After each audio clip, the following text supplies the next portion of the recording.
Happy Sunday semua! Dalam edisi Voice of Pentecost kali ini, kita akan membahas mengenai paradigma kekudusan bagi generasi yang menyelesaikan amanat agung. Menjaga kekudusan kadang-kadang dianggap sebagai hal yang kuno, bahkan membebani. Benarkah demikian? Apa arti kekudusan yang sesungguhnya? Kekudusan adalah karakter dari Allah yang paling menonjol yang memiliki makna keterpisahan. Salah satu contoh ketika Adam dan Hawa sebagai manusia pertama jatuh di dalam dosa. Mereka harus keluar dari Taman Eden. Hal ini menunjukkan bahwa Allah yang kudus harus terpisah dari manusia yang tidak kudus. Dan juga terpisah dari segala sesuatu yang bertentangan dengan keseluruhan karakter Allah itu sendiri. Akan tetapi kekudusan Tuhan bukanlah hanya kekudusan yang memisahkan dan menghakimi segala yang tidak kudus, melainkan juga menjangkau manusia yang berdosa dan memberikan pengudusan bagi mereka. Maka dengan itu ada 3 paradigma kekudusan. Yang pertama, kekudusan itu indah dan didambakan.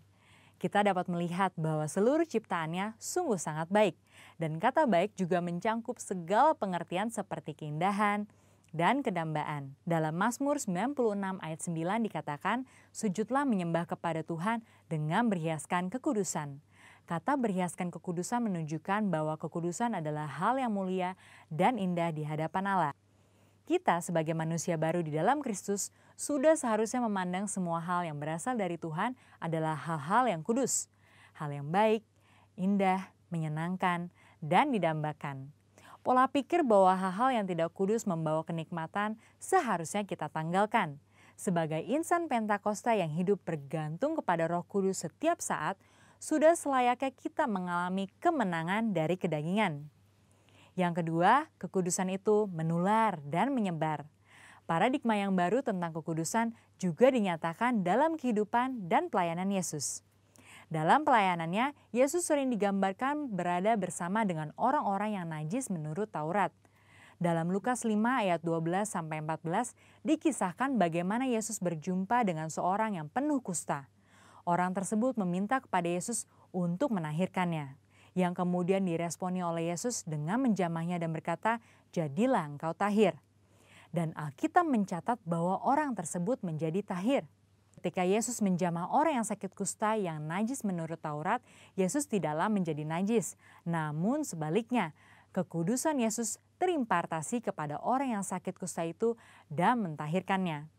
Hal ini selayaknya memberikan paradigma baru dalam kita memandang kekudusan, yaitu kekudusan itu menular dan menyebar. Yang ketiga, kekudusan menjangkau banyak orang. Dengan pengurapan Roh Kudus, maka sudah seharusnya kita menjangkau orang lain dan menularkan kekudusan tersebut. Kekudusan bukan lagi hanya sekedar yang penting saya sendiri yang kudus. Dalam Imamat 19 ayat 2, pertama-tama Tuhan berkata, "Kuduslah kamu sebab aku Tuhan Allahmu kudus."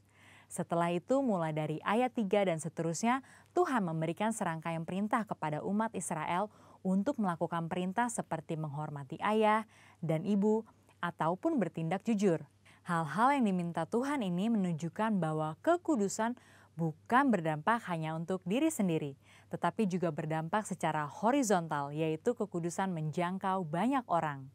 Terkait hal ini, gereja kita yang ada di Bandung memiliki kisah yang unik dalam perjalanan sejarahnya. Pada waktu itu tahun 1992, tidak ada lagi gedung pertemuan umum yang bersedia untuk menyewakan tempatnya secara permanen.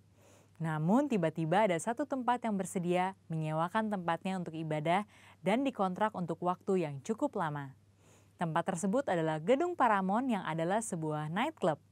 Pada saat itu gembala sidang kita dihadapkan dengan keputusan yang sulit. Beliau pun teringat bahwa pada waktu sebelumnya dalam KKR di Batam, hal serupa juga terjadi.